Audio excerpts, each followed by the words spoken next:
समुद्र की गहराई से भी ज्यादा गहरा उसमें छुपा रहस्य है। जी हाँ दोस्तों, पृथ्वी का 71% हिस्सा आज भी पूरी तरह रहस्यों से भरा पड़ा है। समुद्र की गहराई में छुपे रहस्यों का पता लगाने के लिए साइंटिस्ट दिन रात मेहनत करते हैं और इसी मेहनत का नतीजा है कि हमें समुद्र के बारे में आए दिन नई नई चीजों की जानकारी होती रहती है। समुद्र की गहराई में दफन कई ऐसे राज हैं जो अब लोगों के सामने आ रहे हैं। समुद्र में चलाए जा रहे तलाशी अभियान से हमें कई रहस्य और रहस्यमयी चीजों के बारे में पता चला है। तो चलिए आज के इस वीडियो में समुद्र के अंदर मिले 10 सबसे खास और अद्भुत चीजों के बारे में जानते हैं। Number 10, dugong. Dugong medium sized marine mammal है। इसकी लंबाई 2 से 3 मीटर और वजन 300 किलोग्राम तक होता है। इसे समुद्री गाय भी कहते हैं।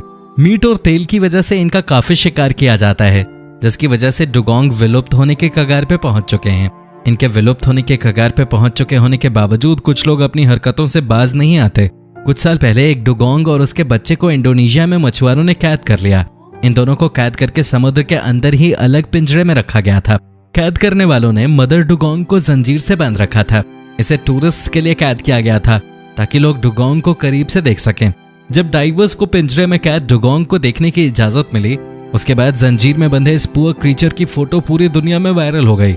फोटो इंडोनेशिया एनिमल वेलफेयर तक पहुंची।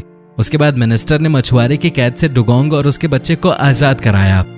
Number 9, train graveyard. समुद्र की गहराई में डूबा हुआ जहाज मिलना आम बात है, लेकिन अगर समुद्र में 90 फीट गहराई में ट्रेन के 2 इंजन मिलें तो फिर यह हैरान करने के साथ ही कई सवाल भी पैदा करता है। 1985 में न्यू जर्सी के समुद्र में पॉल हेल्पर ने 90 फीट की गहराई में ट्रेन के 2 इंजन का पता लगाया। डीप रिसर्च के बाद पॉल हेल्पर ने बताया कि दोनों स्टीम इंजन 222T मॉडल के हैं। इनका निर्माण लगभग 1850 में किया गया था।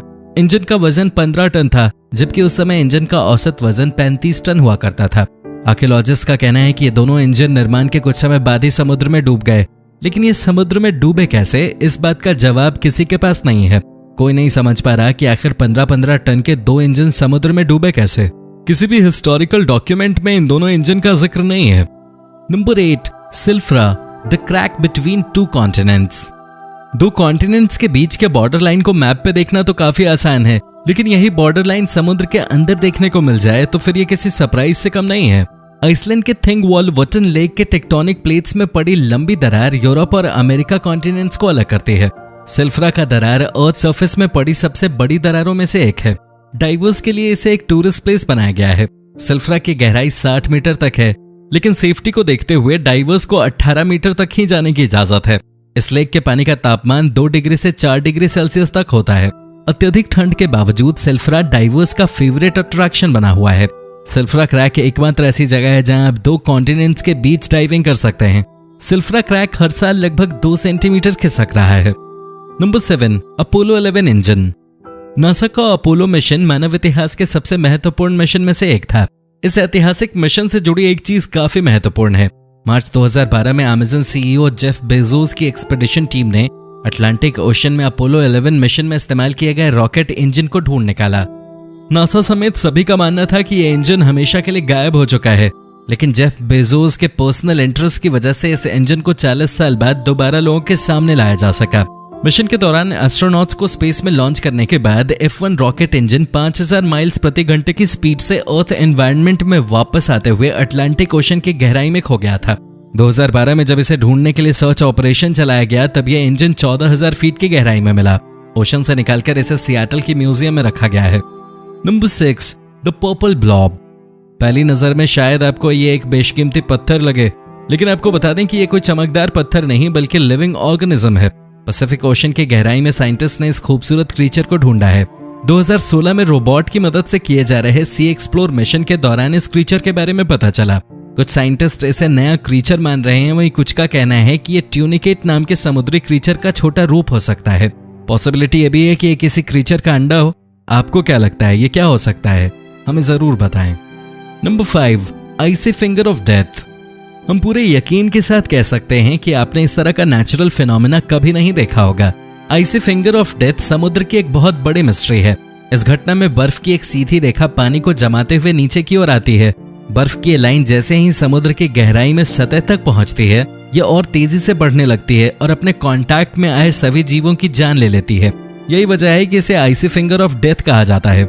सतह पर आते ही इस बर्फ के संपर्क में आने वाले सभी जीव इसी में फंस जाते हैं, जिससे जाल में मछली फंसती है। फंसने के तुरंत बाद ही जीव की मौत हो जाती है।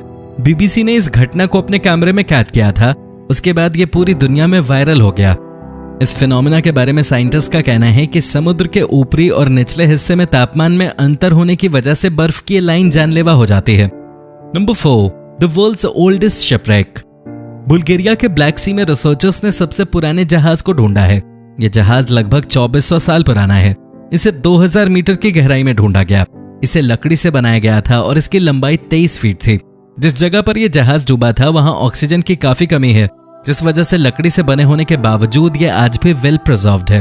अत्यधिक गहराई में होने की वजह से इस जहाज को पूरी तरह से एक्सप्लोर नहीं किया जा सका है और एक्सप्लोरेशन प्रोग्राम आगे बढ़ाने के लिए रिसर्चर्स को एक्स्ट्रा फंड्स की भी जरूरत है। Number 3, the Baltic Sea anomaly. Baltic Sea anomaly समुद्र के बड़े रहस्यों में से एक है। 2011 में सोनार इमेज की मदद से पीटर लिंडबर्ग ने इसे ढूंढा था। पहली नजर में कोई भी इसे आसानी से एलियन शिप मान सकता है। ये एलियन शिप की तरह ही गोल है। इस ऑब्जेक्ट का डायमीटर 200 फीट है। ये किसी भी एंगल से नेचुरल फॉर्मेशन नहीं लगता है, जिस वजह से लोग इसे एलियन शिप मानने लगे। सोनार इमेज मिलने के बाद जब दूसरी टीम इस ऑब्जेक्ट के बारे में पता लगाने गई तो इस ऑब्जेक्ट के पास पहुंचते ही इनके सभी इलेक्ट्रिकल डिवाइसेस ने काम करना बंद कर दिया। उन्हें फोटो और सैंपल के बिना ही वापस आना पड़ा। इस घटना के बाद इसे एलियन शिप मानने वालों के दावों को और बल मिला। हालांकि 2012 में ओशन एक्स की एक टीम उस मिस्टीरियस ऑब्जेक्ट तक पहुंचने में कामयाब रही। उस ऑब्जेक्ट से लिए गए सैंपल की जांच में ग्रेनाइट, नाइस और सैंडस्टोन पाया गया, जिससे ये बात साबित हो गई कि ये एक नेचुरल ऑब्जेक्ट ही है। साइंटिस्ट का कहना है कि ग्लेशियल और पोस्ट ग्लेशियल प्रोसेस की वजह से इसका आकार गोल हो गया। Number 2, SS Gairsoppa. Odyssey Marine Exploration company के लिए 1941 में डूबे एसएस गेरसोपा जहाज को ढूंढना किसी लॉटरी से कम नहीं था। चांदी से लदा हुआ ये मर्चेंट शिप 1941 में जर्मनी के हमले में डूब गया था। इस हमले में 85 लोगों की जान भी गई। डूबने के बाद 70 सालों तक इस जहाज का कोई सुराग नहीं मिला। 2011 में ओडिसी मरीन एक्सप्लोरेशन ने इस जहाज को ढूंढ निकाला। एसएस गेरसोपा समुद्र में 4700 मीटर की गहराई में था। जहाज के साथ ही कंपनी को चांदी का खजाना भी मिल गया। 2011 में एसएस गेरसोपा से मिली चांदी की कीमत $200 मिलियन थी। चूंकि ये जहाज ब्रिटिश सरकार की थी तो चांदी पे भी उन्हीं का हक था। हालांकि ओडिसी मरीन और ब्रिटिश सरकार के बीच हुई डील के मुताबिक 80% चांदी ओडिसी मरीन और सिर्फ 20% ब्रिटिश सरकार को मिलने की बात तय हुई। अब तक एसएस गेरसोपा से 48 टन चांदी निकाली जा चुकी है। Number 1, Antikythera mechanism. Antikythera mechanism को दुनिया का पहला कंप्यूटर माना जाता है। 1901 में रिसर्चर्स ने समुद्र की गहराई में एक एंशिएंट शिप का पता लगाया। इस जहाज से कई प्राचीन चीजें मिली, लेकिन इन सभी में से लकड़ी के बॉक्स में रखे एक सामान ने सभी का ध्यान अपनी ओर खींचा। लाख कोशिशों के बावजूद कोई नहीं बता सका कि आखिर यह है क्या। 1971 में न्यूक्लियर फिजिसिस्ट चार्लम्पोस काराकालोस ने इस ऑब्जेक्ट के एक्सरे और गामा रे इमेज की स्टडी के बाद बताया कि एक कंप्यूटर है जिसे रोमन साइंटिस्ट ने बनाया था। इसका उपयोग एस्ट्रोनॉमिकल इवेंट्स को प्रेडिक्ट करने में किया जाता था। साइंटिस्ट का कहना है कि यह कंप्यूटर लगभग 1800 से 200 साल पुराना है। वीडियो कैसी लगी कमेंट में जरूर बताएं और चैनल को सब्सक्राइब करना न भूलें। धन्यवाद।